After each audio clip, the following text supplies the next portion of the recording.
All right, everybody, we are back with yet another tournament, and I am super excited to be bringing you guys the Poro Furioso, number 3 no less, and this is the first time that myself, alongside Boulevard, as per usual, are casting the Poro Furioso. So pretty exciting stuff. This was a huge tournament. There was over 200 entrants into the tourney. The way it was run was typical Swiss rounds. In this case, there was 7 Swiss rounds on day 1. And it was cut to a double elimination top 8. So lots of familiar names. In the top 8 alone, we had El Profeta and Vig, two names that we've seen a lot in the LRA and just the Brazilian and Hispanic scene as well. So good stuff. Good to see some familiar faces. And I guess the question is, who will be able to take home the Poro Furioso? So we were able to do basically the top 4 double elimination. So we had 4 games. And pretty cool stuff. Yeah, so let's go ahead and get into the losers semifinals first, where we have Mati24Mayo versus Swordbraker. And both of these names totally new, at least to myself and Boulevard. Haven't seen them around before, but awesome decks nonetheless. We saw some pretty innovative stuff as well as, the typical mid-range Frostbite stuff that we're used to nowadays. So without further ado, let's go ahead and get into the semifinals of the losers bracket of Poro Furioso number 3.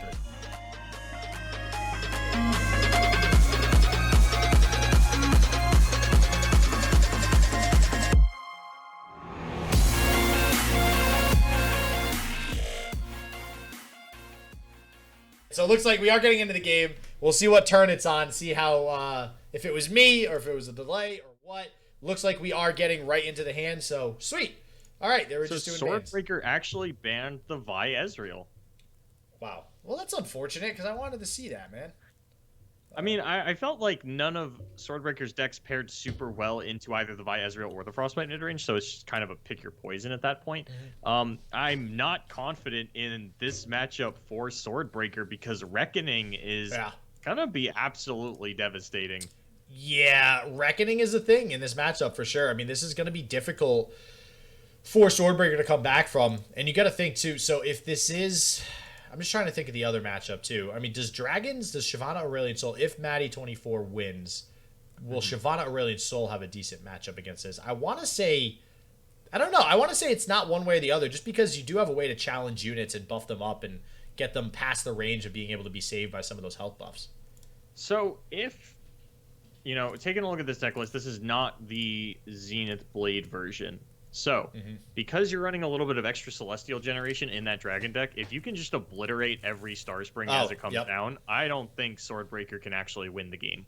So we'll see. I mean, it's going to come down to if Maddie can go ahead and win this first game here to get to that point, because we do now know that this will be the deck that's played again that we'll have the POV of. Starting off with the Omen Hawk, man, I'll tell you, the Freljord players, they always have the Omen Hawk. It's always there early game. They're always going to draw it. It's just how the game works, ladies and gentlemen.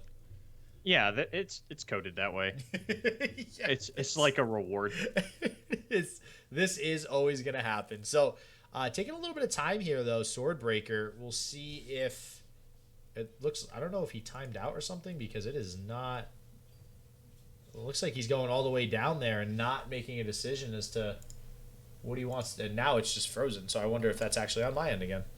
Well, it's frozen for me as well, which, yeah, I don't know what this means actually.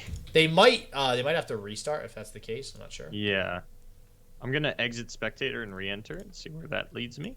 Let me know. I'll keep it on the frozen screen for the time being. Oh wait, oh no, that's just my mouse. I was like, wait, the hand went up. Nope, that's just me in spectator mode messing with stuff.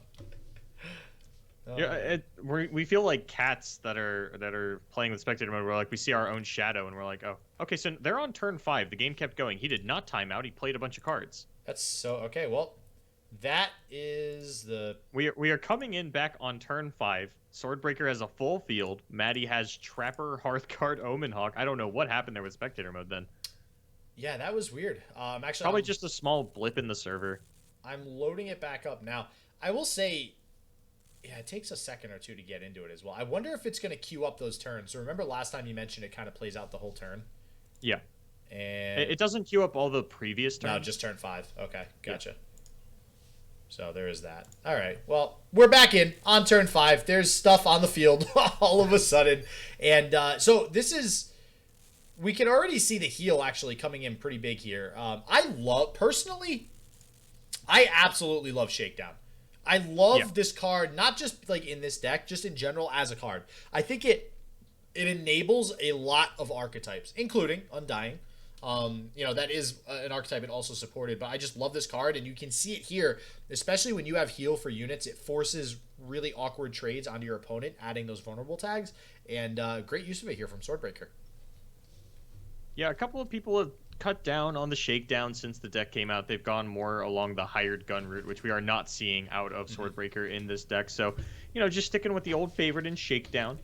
Still has Star Shepherds in here, despite not being the Zenith Blade, just going for some additional trading power rather than some actual game-ending power. Generally, that's why you're still seeing Star Shepherd in a deck where you're really all in on the Star Spring. But now the Soraka is in danger thanks to this Sejuani. You can level it, you can heal it up. There's a couple options for Swordbreaker to keep this one alive. We have the Sunblessed Vigor in hand to keep it out of range, and on top of that, we even have, forget Sunblessed Vigor, we have Astral Protection. So there's plenty of ways to save this.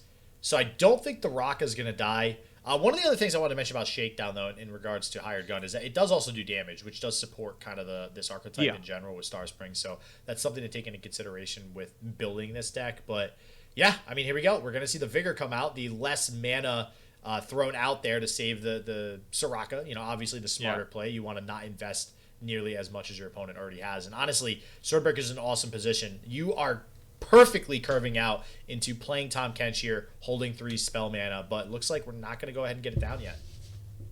The one problem with Tahm Kench is that this might be the last bastion of the format, but I do think that Frostbite Midrange is the only deck out there that is still running 3 copies of Culling Strike. Yeah. And Astral Protection doesn't do anything against triple Culling Strike.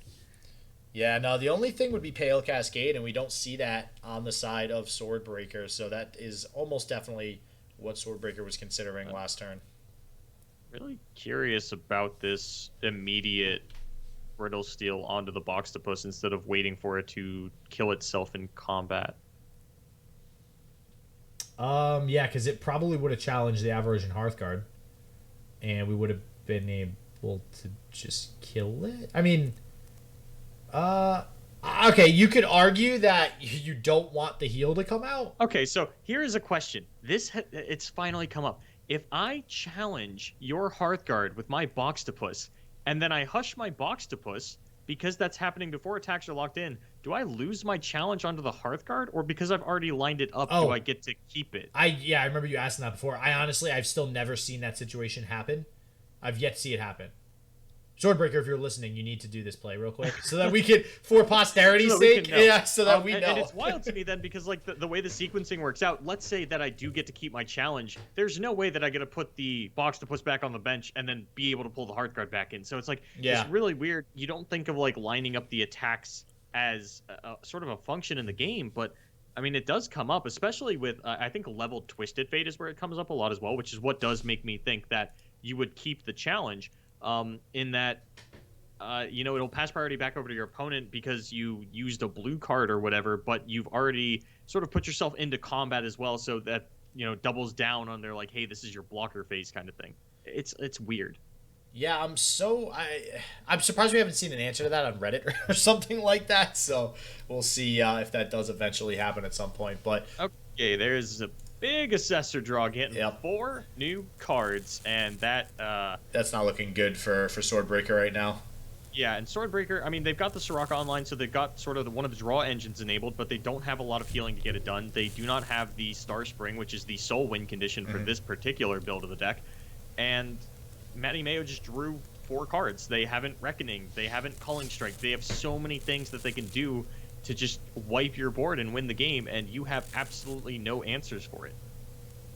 Yeah, this is, like, this size field, too, it becomes difficult because usually Swordbreaker wants to just, like, let some attacks through and not sacrifice units, or if he is going to go ahead and assign a blocker, buff it up with something like Astral Protection or Sunblessed Vigor. The problem is we don't have Star Spring on the field, So you're kind of blowing those at a point where you definitely need to use Star Spring as a win condition, or you're not going to win, and it's going to feel really bad. Oh wow.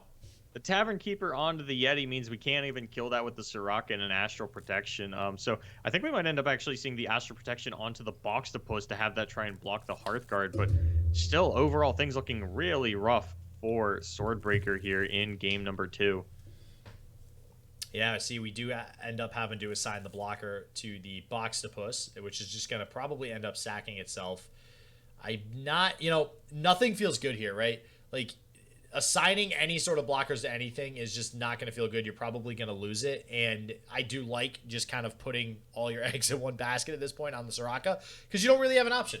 You can't maintain this wide field. You need to start chump blocking or you just die. And it feels bad because at this point, you don't draw Star Spring like your next draw. You just lose the game. Yeah, and I mean, now with one Astral Protection out of the way, yeah, you still have Vigor and Astral Protection, but you're really reliant on Tahm Kench coming back into this one for you. And without a Bastion in hand, you have absolutely no protection against a myriad of removal on the side of Mati24Mayo. And, the Culling Strikes, the Reckoning, even just a buffed up Trifarian Glory Seeker does pose a significant threat to this Tahm Kench. And because you start off at 6 HP, you might have to proactively blow some of this interaction like Sunblessed Vigor just to be able to kill a unit. Yeah, now, I want to go back to the turn where we could have played Tahm Kench, but we didn't because of Culling Strike. So I still think we should have went for the Tahm Kench, because what is Tahm Kench going to do better sitting in your hand? Like it's and How and much you mana did we blow that turn? we burned 4 mana. Like we literally had no other play, so it's like you might as well play the Tahm Kench.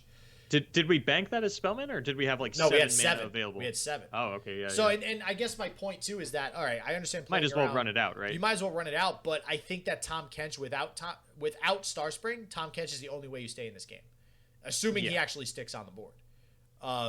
Because you can't get rid of these units in a better way, really. You have to buff up the Tahm Kench. You have to try to eat these units and heal the Tahm Kench and attack with Soraka. And it's just going to look really bad now. Now we're going to play the Tahm Kench. And because we've waited, we have 2 in hand, so we can double play it. But now because we waited, it's that much more likely that Maddie actually has 2 copies of Culling Strike or just 2 something in hand to deal with the Tahm Kench.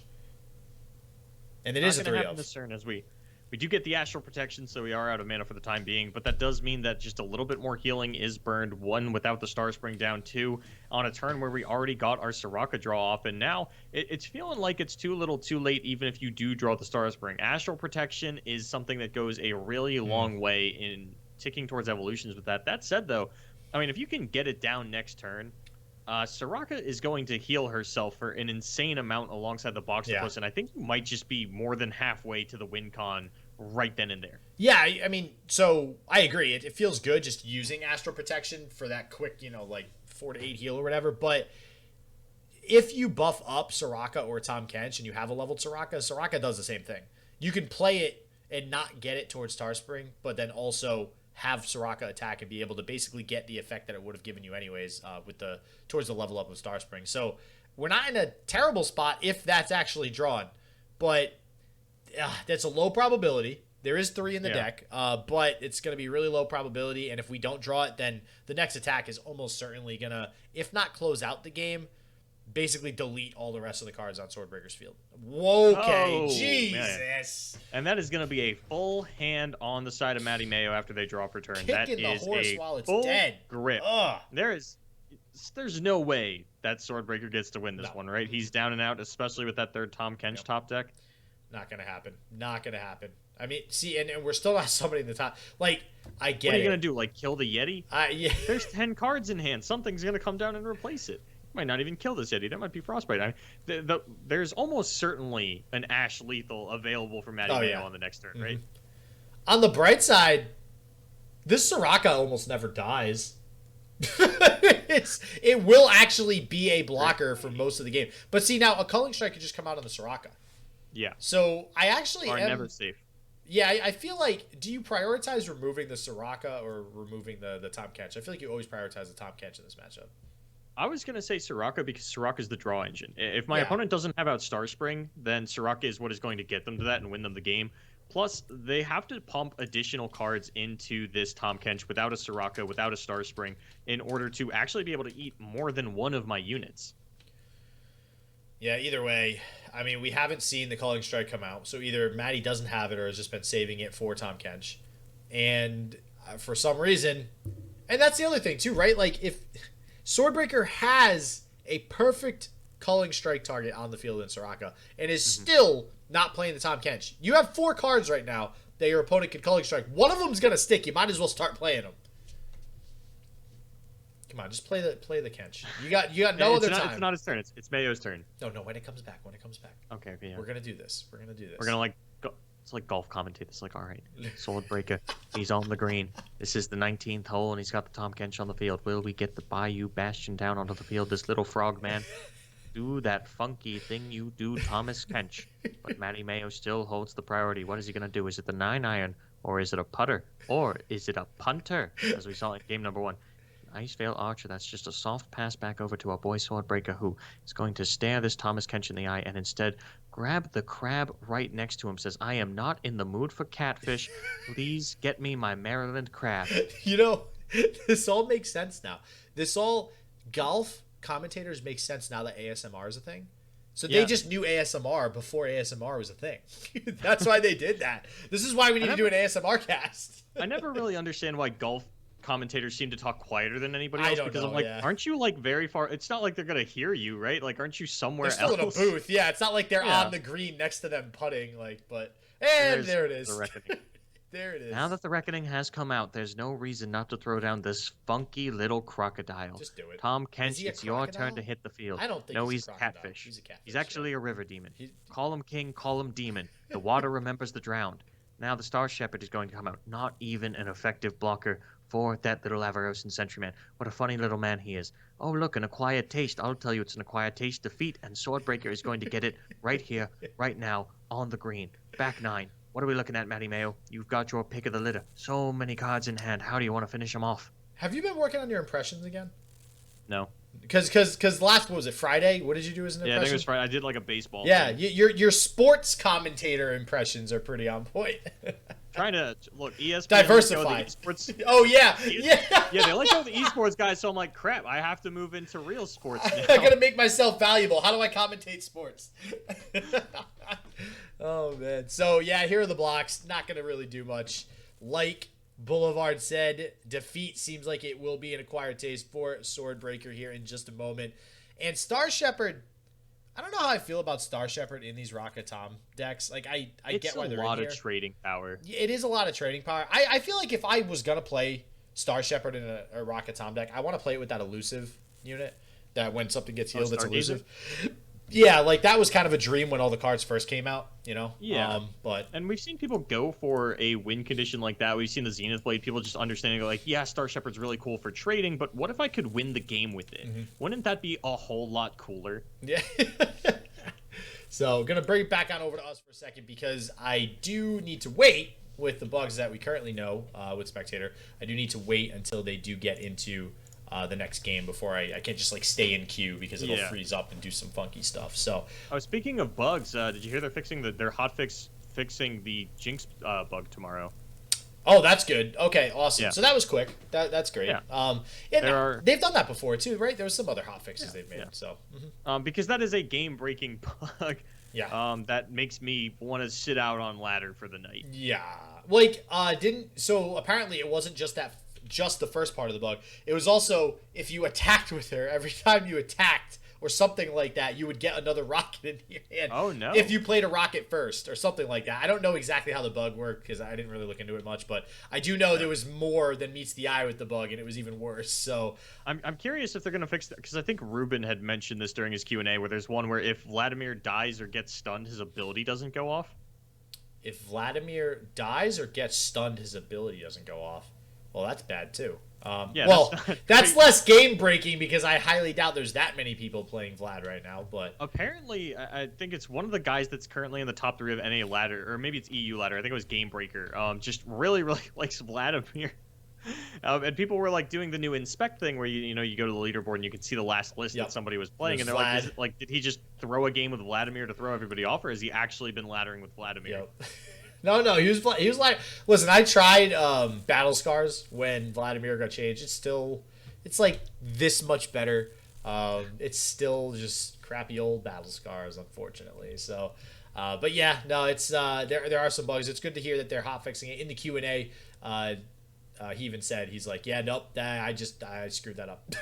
Like something in the coding wasn't done right. I'm gonna fix that one. So we are getting back into the game. It makes sense when you've got these really large patches, right? Yeah, listen, everybody's allowed to make mistakes, right? What matters is you learn from them. That's what matters. So as long as he admits it, learns from it, fixes it, I don't really care what you do. You can break anything you want as long as it gets fixed. All right, we have Star Spring this game, and honestly, one of the better hands that you could have in this Star Spring deck, Codger into Star Spring into Croaker into Tom. Things are looking good.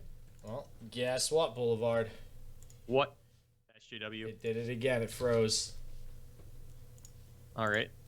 So I have to actually end the client and then restart it. Don't worry, I know what I have to do. Oh, you got this. Here we go for Mati24Mayo, opening with a swing and a hit on this Solari Soldier for turn number 1. Crusty Codger is the response, and now Star Spring is going to come down. What's that going to do? It's going to heal the Codger up to 2-3. That is a lot of trading power now on the side of Swordbraker. Mati24Mayo still sitting on just the Solari Soldier. What's he going to do? What's he going to do? It's only turn 2. We don't have a lot of options, but a Herald of the Dragon could be a big snowball for Mr. Mayo. Instead, it's going to be a little bit of suspense here, folks. Bear with us now. He's a little bit of a slow player. What is he going to drop down? If you had a 2-drop, I would assume it would have come down by now. Mati24Mayo, I believe that you, sir, are roping. And there is the rope, in fact, coming out of the woodwork. Matty, you have to make a play soon. We made it. I feel like I'm back with a radio on in my car, just listening to the baseball game. It's great. Unfortunately, again, a lot of bugs. Just bear with us here for spectator mode. I'm sure they will get ironed out eventually. But what matters is we can see the game in. Wow, no Star Spring first game. Plenty now. Now that I think about it, is Matty roping because the spectator bug happened again? That happened in game 1 where we saw Swordbreaker rope. Yeah, that does seem to be the case. Yeah. Yep. It just timed out on the rope. So. Yeah. So we do have the game on our end though, so we can go ahead and get into it. And it looks like we mentioned this earlier. If Matty was able to pick up game 2, will the Dragon deck be able to overcome this Rockatom breakfast at good old Tiffany's deck? And I mean, listen, we got 3 Star Spring to start. We have some self-damaging units. This might be tough for Matty because there is no way in Matty's deck to delete these landmarks. They're just going to chill on board, and honestly, we're going to need an Aurelian Soul to hit really early if we're going to have a shot. So, something that seems like, actually, like, there are small misplays, and then there are big misplays. What felt like a medium misplay was killing the Fortune Croaker rather than the Crusty Codger there. Because the Codger has more HP to get healed by these Star Springs, as well as just has a lot more blocking power. Maybe that even does encroach into the realm of big misplay. Yeah, I'm going to go with I agree firmly with you there. And it's honestly looking really bad for Matty. I mean, this Raka Tom deck has drawn what it wants to draw. It has self-damaging units to curve very early. It has the Raka. It has the Tom. It has even Shakedown to potentially remove early units without having to use Acquired Taste from Tom Kench. Mm-hmm. Here's the Raka. The other thing, too, is on the side of Matty, we really only have the Challenger units as removal. We have 2 Concerted Strikes, sure, but other than that, there's 3 Screeching Dragon, and then you have the Dragon Lieutenants. That's kind of what we're limited to remove, Raka, Tom. It's going to be difficult. Yeah, the one thing that we had mentioned as a big difference maker in this matchup was the Solari Priestess, the ability to generate Celestials that can go toe-to-toe with the Star Spring. And I do like getting down the second one really early in a matchup where you know that your opponent can kill one. This is going to hurt for Matty. Oh, man. Yeah, and if there's one thing I have learned, it is always, always play around. Pale Cascade, literally always. That is going to be a very large health swing for these Star Springs. And you can even shake down here to grant vulnerable onto both of these units and then go in with the Soraka and get an insane amount of heal off of this. One of these Star Springs is going to be nearly halfway leveled. He does go for the shakedown. Yeah, and again, having both Star Springs out plus Soraka is already leveled. This is going to fully heal both. This is an awkward part of this where the Shyvana's going to level. Oh, the Shyvana's going to level. Oh, that's Yeah. right, after the attack.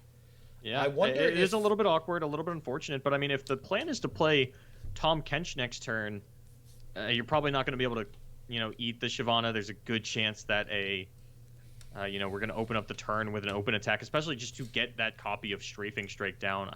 This Shyvana is going to pose a bit of a problem for Swordbreaker, but I mean, if you lose the board, you might actually just Soraka's Wish here. I mean, hey, Soraka's Wish is literally a win more card. Just play it, you win the game. Yeah, like Boxtopus or Croaker into Soraka's Wish is a lot of healing into one of these Star Springs, and that's one of the things that I really like about the Soraka deck is that while, yeah, you might start to lose the board in the late game, sometimes it happens so late on that all you need to do is get down one more damaged unit and get a little bit of healing onto it, and you win the game. Yeah, and we're at 13 right now for Star Spring. And the second one is not far behind. Even if you can Solari Priestess into a Comet for the Star Spring that's further ahead, that other one is going to pose a threat pretty immediately after the fact. Yeah, I think this is going to be game. This is going to... Okay, hold on. Let's see. Oh, I hit OK before I could see the eye. Right, this is that 22. Lethal? That's exactly 22. Oh my gosh. Yep, Soraka's Wish just won the game. That's just lethal. That was... Wow. A turn six lethal. Whoa. Are we going to go with lethal? Is that the terminology for winning with Star Spring? Well, that's what we say when Fiora does it. Do we though? I don't... that seems I think I call it... I think I specifically call it the Fiora lethal, but I still... Lethal is what I say. I don't know if I necessarily What would you call it? I don't know. It just sounds so awkward saying lethal. It does, because it's a very, like, calming, relaxing, yeah, the Star Spring rises and your Nexus explodes, but it's, like, a very small explosion. It's like a tiny boom. Lethal sounds so violent and messy. So what that does mean... In the meantime, though, with Swordbreaker taking it there, we're going to have Swordbreaker taking on Vig here in the Losers Bracket Finals for Poro Furioso number 3. So, with that said... Oh, don't do this to me. I love Vig. Well, I love Vig, too. Yeah, we see Vig everywhere. So, if you guys don't know Vig, well, you should know Vig.